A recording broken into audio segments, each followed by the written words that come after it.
ಅವನು ಎಂತ ಲಫಂಗ ಅಂತ ನಾನು ನಿಮ್ಮ ಲೈವಲ್ಲಿ ಮಧ್ಯರಾತ್ರಿ ಅವರನ್ನು ಹಿಡಿದು ತೋರಿಸಿದ್ದೆ. ನನ್ನ ಕಾಲಿಟ್ಕೊಂಡ್ಬಿಟ್ಟಿದ್ದ. ಅಣ್ಣ ನೋಡಿದ ಕೂಡಲೇ ಕಣ್ಣೀರಾಗ್ತಾನೆ. ಅಣ್ಣ ನಾನು ಯಾರ ಹೇಳಿ ಅದನ್ನ ಅಣ್ಣ ನಾನು ಹಿಂಗೆ ಬಂದಿಲ್ಲ, ನನಗೆ ಸಾಕಾಗ್ಬಿಟ್ಟಿದೆ ಅಣ್ಣ ಈ ಸ್ಟೋರಿಲಿ, ನಾಳೆಯಿಂದ ಈ ಸ್ಟೋರಿಗೆ ಬರಲ್ಲ ಅಣ್ಣ ನಾನು. ಯಾಕೆ ಕಳಿಸ್ತೀರ ಈಗ? ಹೇಳಿ ಕಳಿಸ್ತವ್ರಣ್ಣ. ಈ ಕ್ಯಾಮ್ರಾನ ಕೊಡಿಸಿದವ್ರು ಬೇರೆ, ಅದನ್ನು ಕೊಡಿಸಿದವ್ರು ಬೇರೆ, ಇದನ್ನು ಕೊಡಿಸಿದವ್ರು ಬೇರೆ. ನಾನು ಹುಡುಗಾಣ, ನನಗೆ ಮೊನ್ನೆ ಒದ್ದೆ ಬಿತ್ತು, ಗೂಸ ಬಿತ್ತು ಧರ್ಮಸ್ಥಳದಲ್ಲಿ, ಇನ್ನೂ ಮೂಳೆಗಳು ಸರಿಯಾಗಿ ಓಡಾಡ್ತಾ ಇಲ್ಲ ಅಣ್ಣ. ಹಾಗೆ ನನ್ನ ಮೇಲೆ ಹಣೆ ಇಟ್ಟಳು ಗಳಗಳಗಳ ಅಂತ ಅಳ್ತಾವನೆ. ನೋಡಿದ ಕೂಡಲೇ ನಿಮ್ಗೆ ಅನಿಸ್ಬೇಕು ಪಾಪ ಚೀಟು ಹೋಗ್ಲಿ ಇವನು ಅಂತ.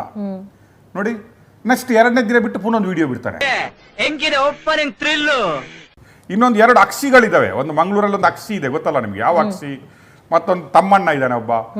ಇವ್ರದ್ದೆಲ್ಲರದು ಬರುತ್ತೆ. ಅರ್ಥವಾಯಿತು ಬಿಡಿ. ಅವರಿಗೆ ನೆದರ್ಲ್ಯಾಂಡ್ ಇಂದ 50 ಕೋಟಿ ಹೆಂಗ್ ಬಂತು?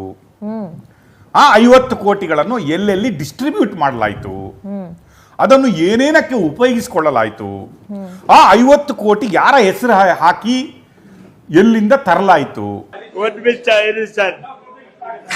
ಸ್ವಲ್ಪ ಕಣ್ಣಿನ ಇಲ್ಲಿ ಸರ್ ತಿಮರೋಡಿ ಮಾತಿಲ್ಲ, ವಿಡಿಯೋ ಇಲ್ಲ, ಮಟ್ಟಣ್ಣನವರ ವಿಡಿಯೋ ಇಲ್ಲ, ಜಯಂತ್ ಪತ್ತೆ ಇಲ್ಲ. ನೋಡ್ರಿ, ದೀಪ ಆರುವಾಗಲೂ ಜೋರಾಗಿ ಒಮ್ಮೆ ಉರಿಯುತ್ತೆ ಅಂತೆ. ಅದು ಉರಿತಾ ಇದೆ. ಕೆಲವರು ನೀವು ನೋಡಲ್ವಾ, ಕೆಲವೊಮ್ಮೆ ರಾತ್ರಿ ಬರ್ತಾರೆ ಅವರು ಹೊರಗಡೆ ಬರಲ್ಲ. ನಾನು ಸುಮ್ ಕೂರೋ ಮಗ ಅಲ್ಲ. ಯೂಟ್ಯೂಬ್ ಅಲ್ಲಿ ಹಾಕೊಂಡ್ಬಿಟ್ಟು ಆ ನರಪೇತಲ ಯೂಟ್ಯೂಬ್ಗಳನ್ನು ಹಾಕೊಂಡ್ಬಿಡ್ತಾರೆ. ನೋಡ್ತಿರಲ್ಲ, ಅವನ ನೋಡಿದ್ರೆ ಹೆಂಗಿದಾನ ಅವನು. ನಾನು ಅವ್ನಿಗೆ ಹೇಳ್ತೀನಿ, ಇಂಡಿಯನ್ ಟಾಯ್ಲೆಟ್ ಅಲ್ಲಿ ಕೂತ್ಕೊಂಡ್ರೆ ಹೇಳಲಿಕ್ಕಾಗಲ್ಲ ಅವನಿಗೆ ಅಂತ ಹೇಳ್ತಾ ಇದ್ದೆ.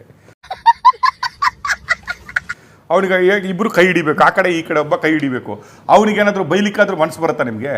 ಯಾವುದೋ ಒಂದು ಟಿವಿ ಚಾನಲ್ ಅವ್ರು ಮೊನ್ನೆ ಹಾಕ್ತವ್ರೆ, ಮಹೇಶ್ ತಿಮರೋಡಿ ಹಿಂದೂ ಮುಖಂಡ ಅಂತ. ಏನ್ ಜನ್ಮಕ್ರಿ, ಏನ್ ಅನ್ಬೇಕ್ರಿ? ಯಾವ್ರಿ ಅವನು ಹಿಂದೂ ಮುಖಂಡ? ಯಾವ ಹಿಂದೂ ಮುಖಂಡ ರೀ ಅವನು? ಅವನ ಹೆಡ್ಲೈನು, ಅವನ ಟೈಟಲ್ ಹಿಂದೂ ಮುಖಂಡ. ಈಸ್ ನಾಟ್ ಹಿಂದೂ ಮುಖಂಡ, ಈಸ್ ನಕಲಿ ಹೋರಾಟಗಾರ, ಒಬ್ಬ ಲಫಂಗ. ನಕಲಿ ಹೋರಾಟಗಾರರ ಮುಖಂಡ ಅಷ್ಟೇ. ಒಳ್ಳೆ ನೊಣ ತಿಂದು ವ್ರತ ಕೆಡಿಸ್ಕೊಂಡ್ರು ಅಂತಾರಲ್ಲ, ಅದಕ್ಕೆ ಒಳ್ಳೆ ಉದಾಹರಣೆ ಕಂಡ್ರಿ ನೀವು ಮಾತ್ರ. ಆ ಮೆಟ್ಟಣ್ಣವರು, ಅವನಿಗೆ ಯಾವ ಯೋಗ್ಯತೆ ಇದೆ? ಎಲ್ಲಿದೆ ಹೇಳಿ? ಯಾರಾದ್ರೂ ಅವನು ಯೋಗ್ಯ ಅಂತ ಹೇಳೋ ಒಬ್ಬರನ್ನ 4 ಜನ ಎಲ್ಲಿ ಸರ್? ಅವ್ನ ಪತ್ತೆನೇ ಇಲ್ವಲ್ಲ. ಅವನ ಈ ಪೊರ್ಕಿ ಗ್ಯಾಂಗ್ ಬಿಟ್ರೆ ಅವನೊಬ್ಬ ಯೋಗ್ಯ ಅಂತ ಹೇಳೋ ಒಂದು 4 ಜನ ತರ್ಸ್ಯಪ್ಪ. ಅವನೇ ಕೊಡ್ಲಪ್ಪ, ನಾವು ಕೊಡೋದು ಬೇಡ.